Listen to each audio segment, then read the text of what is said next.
नमस्कार दोस्तों, हमारे YouTube चैनल पर एक बार फिर आपका स्वागत है। मध्य प्रदेश शिक्षक वर्ग 3 को लेकर एक और बड़ी अपडेट निकलकर सामने आ रही है। जैसा कि आप यहां पर देख रहे हैं, वर्ग 3 शिक्षकों को लेकर हाईकोर्ट का बड़ा फैसला। हाईकोर्ट ने DPI को दिया सख्त आदेश। अब यहां पर हाईकोर्ट की तरफ से किस मामले को लेकर फैसला दिया गया है, याचिकाकर्ताओं की तरफ से क्या दलील दी गई है, DPI की तरफ से क्या पक्ष रखा गया है और दोनों पक्षों को सुनने के बाद हाईकोर्ट ने क्या फैसला दिया है, इन सब को लेकर तमाम अपडेट निकलकर सामने आ रही है। अगर आप यहाँ देखें, मध्य प्रदेश शासन के स्कूल शिक्षा विभाग एवं जनजाति कार्य विभाग के लिए आयोजित संयुक्त शिक्षक भर्ती प्रक्रिया में 2500 से ज्यादा शिक्षकों को उनकी चॉइस फिलिंग के विरुद्ध ट्राइबल डिपार्टमेंट में नियुक्ति के मामले में मध्य प्रदेश हाईकोर्ट ने लोक शिक्षण संचालनालय भोपाल को लास्ट चांस दिया है। 21 अक्टूबर तक चॉइस फिलिंग कराएं, अन्यथा कानूनी कार्रवाई के लिए तैयार रहें। तो हाईकोर्ट की तरफ से DPI को एक सख्त आदेश दिया गया है और इनको एक लास्ट चांस दिया है कि आप लोग 21 अक्टूबर तक चॉइस फिलिंग कराएं, अन्यथा इन पर कानूनी कार्रवाई की जाएगी। ये मामला है आपका वर्ग 3 की पिछली भर्ती की ज्वाइनिंग का, जिसमें कई सारी ज्वाइनिंग ऐसी हैं जिनको नियम के विरुद्ध किया गया था।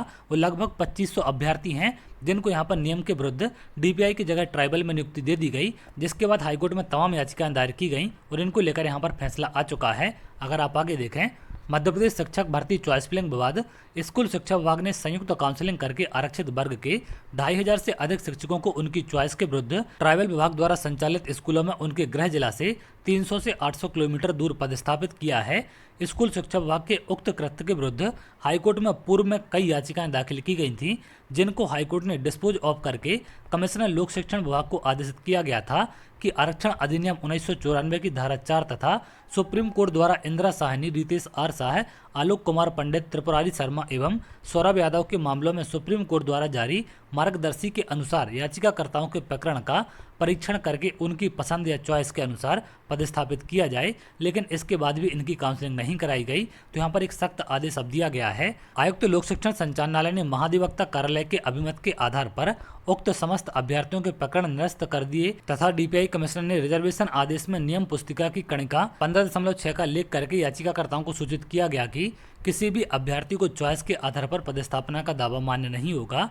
तो इसके बाद यहाँ पर याचिकाकर्ताओं के वकील की तरफ से दलील दी गई है।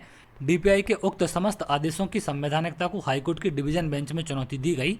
उक्त समस्त याचिकाओं की सुनवाई जस्टिस संजीव सचदेवा तथा जस्टिस विनय सराफ की खंडपीठ द्वारा की गई। समस्त याचिकाकर्ताओं की ओर से पैरवी कर रहे अधिवक्ता रामेश्वर सिंह ठाकुर ने कोर्ट को बताया कि संविधान के अनुच्छेद में समानता का अधिकार प्रत्येक नागरिक को प्राप्त है, लेकिन इन प्रकरणों में स्कूल शिक्षा विभाग एवं कमिश्नर DPI द्वारा याचिकाकर्ताओं से कम अंक वाले हजारों अभ्यर्थियों को स्कूल शिक्षा विभाग में उनकी चॉइस के अनुसार उनके गृह जिलों में उनके ही वर्ग में पदस्थापित किया गया, जबकि याचिकाकर्ताओं ने एक भी स्कूल ट्राइबल विभाग का चॉइस नहीं किया है।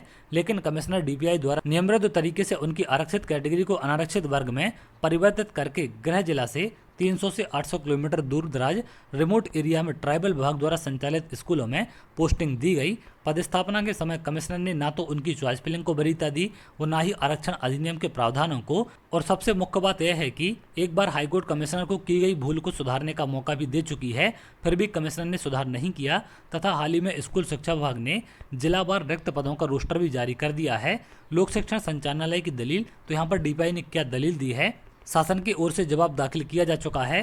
शासन का पक्ष रखते हुए एडिशनल एडवोकेट जनरल ने कोर्ट को बताया कि याचिकाकर्ताओं द्वारा उन अभ्यर्थियों को पक्षकार नहीं बनाया गया है जिनकी नियुक्तियां याचिकाकर्ताओं द्वारा चॉइस किए स्कूलों में की गई है। तो यहाँ पर DPI का कहना है कि याचिकाकर्ताओं द्वारा ऐसे अभ्यर्थियों को पक्षकार नहीं बनाया गया है जिनको नियुक्ति उनके चॉइस के हिसाब से मिली है। हालांकि यहाँ पर मामला है जिनको चॉइस के हिसाब से नहीं मिली है या जिनको गलत तरीके से ज्वाइनिंग दी गई है, तो आखिर ऐसे अभ्यर्थी यहाँ पर पक्षकार क्यों बनेंगे जिनको उनके हिसाब से ज्वाइनिंग मिल चुकी है। मामला तो उन अभ्यर्थियों का है जिनको चॉइस फिलिंग के हिसाब से नियुक्ति नहीं दी गई है, लेकिन यहाँ पर कुछ और ही तरीके से जवाब पेश हाईकोर्ट में किया गया है। मध्य प्रदेश हाईकोर्ट का फैसला। शासन की ओर से पक्ष रखे एडिशनल एडवोकेट जनरल को कोर्ट ने जमकर लताड़ लगाते हुए कहा कि लगता है कि शायद कानून की जानकारी ना आपको है और ना ही आपके विभाग प्रमुख को।